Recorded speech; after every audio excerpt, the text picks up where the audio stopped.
বন্ধুরা, আজকে তোমাদের দাদাভাই বাজার থেকে এনেছে চিংড়া মাছ। আজকে আমি বানাবো চিংড়া মাছের কারি। বন্ধুরা, চিংড়া মাছটাকে কেটে ধুয়ে পরিষ্কার করে লবণ হলুদ মাখিয়ে রেখেছিলাম।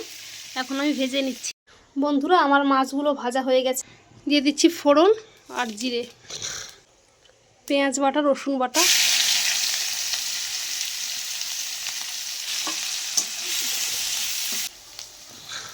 হলুদের গুঁড়ো,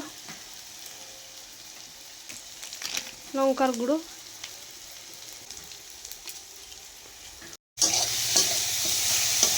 দিয়ে দিচ্ছি ধনেপাতা কুচি,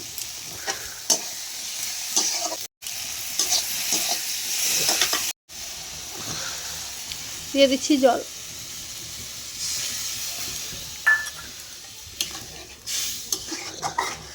আমার ঝোলটা ফুটে গেছে, আমি মাছগুলো দিয়ে দিই। বন্ধুরা দেখো, আমার চিংড়া মাছের ক্যারি হয়ে গেছে। আর আমার রান্নাগুলো যদি ভালো লাগে অবশ্যই করে আমার চ্যানেলটিকে সাবস্ক্রাইব করো।